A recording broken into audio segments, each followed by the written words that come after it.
All right, what's on the bench?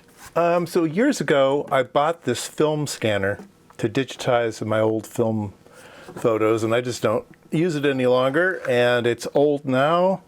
It was an Optic Film 7500. It was okay. I wouldn't say it was great. It was okay. It got all my memories preserved. It wasn't a great quality scanner, but I was looking to preserve the memories, not make art. So I thought we would do a teardown today instead of throwing it away. I almost went in the trash can. I thought, oh no, I'll do a teardown. Might be fun. So let's do that. Okay, well here's the inside. So the way this thing worked was there was a cartridge here that you put in that you'd put your film strips in, and you'd push it in here, and then it just has a little flatbed scanner in it, so it just goes zipping in and out. It's got a worm drive on it, so it's just a flatbed scanner. That's all it is.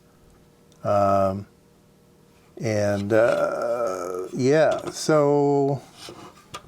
I don't. There's really much really don't know if we're going to see much in here. This is a little cold cathode fluorescent tube for the illumination. Let's see. What should we take apart? Let's take the optics head off. See if I can do that. Let's see here. Oh, here we go. We can wheel it into position. Yeah. And so this is just the illumination here, and it goes through the machine. And then down here is going to be a fold mirror, some optics. There'll be a lens down in here, and then there'll be a CCD or CMOS linear array or something over here. So this is the array. There'll be some lensing in here, which I'm interested in because I used to do that. Let me just tear it apart. All right.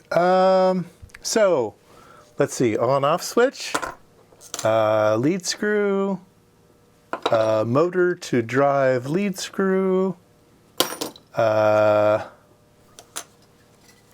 master board, motor controller chip over here.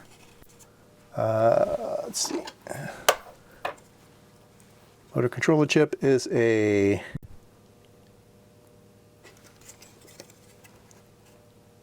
STL6219. Don't know if I've done that one or not. Anyway, it's just an H-bridge type of thing.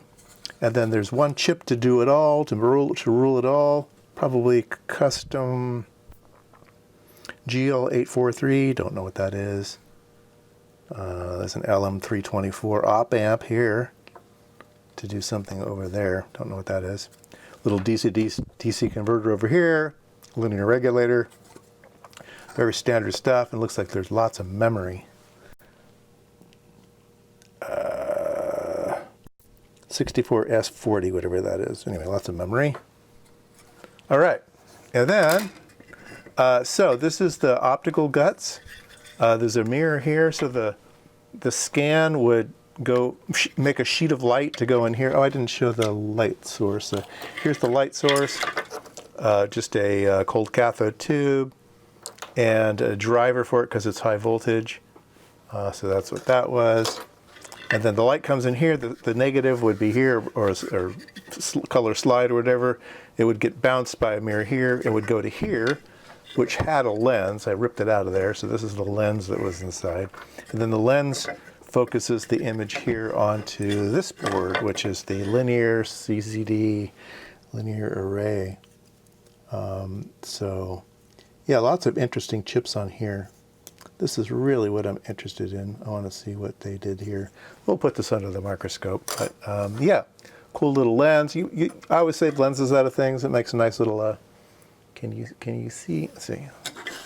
They can give you a demo here. Makes a nice little microscope. So I always save the optics. Yeah, that's all there is inside this thing. There's some brass in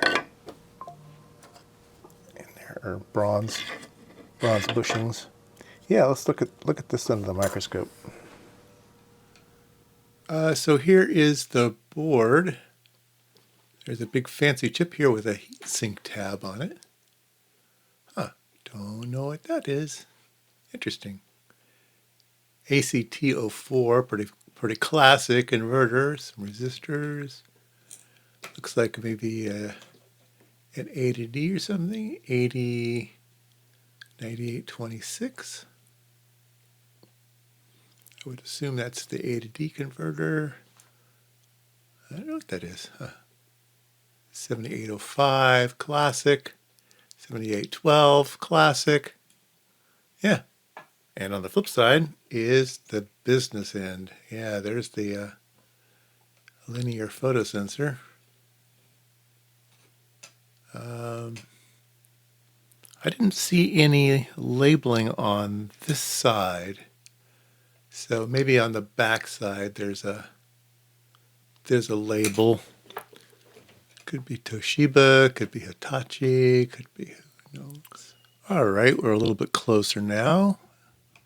Oh, I can start to see some colors now. It'll be a triple wide.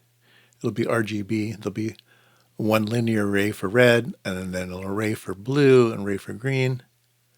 And then here's some drive electronics at the end there. So it's kind of some semiconductor stuff there at the end. You have to clock these with a funny clock. That must be what that one chip does. It just does it all for you. Let's see if I can get a little focus better. Yeah, interesting. Okay, how close can we get? All right. Here's one end, and you can see the red, green, blue now. And that will go all the way to the other end. And then there is some stuff over here. Well, that's interesting.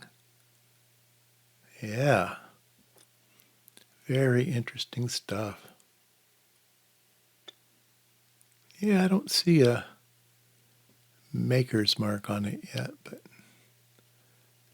I love this kind of stuff. I spent my entire, there's a part number there. Spent my entire career really with electro-optics, so part electronics, part optics. Ended up with doing mostly optics. Let's see if we can get super close on this microscope. I might have to change microscopes to get all the way.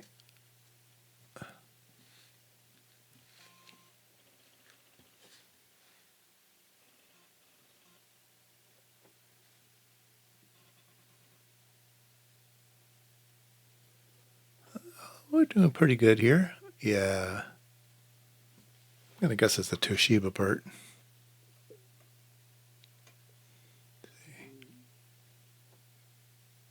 Can't quite read it.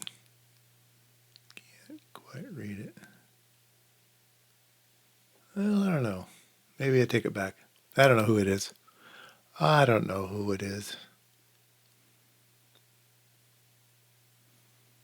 But lots of cool things on here. Optoelectronics was always very interesting. Lots of strange kind of halfway this, halfway that. There we go. You can see the filters on the linear arrays there. Nice and colorful. Yeah, I like it. What's the other end look like?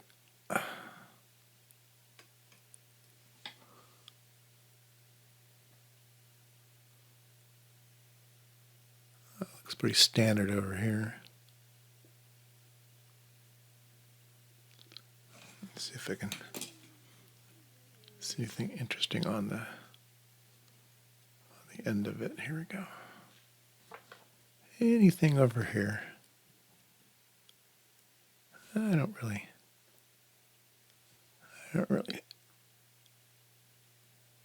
Yeah, I don't think we're going to be able to read anything on there. Anyway, it's interesting. I like it.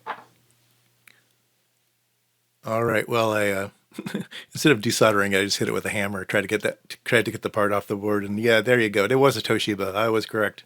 Hey, am I clever or not? Anyway, that was Teardown of the day.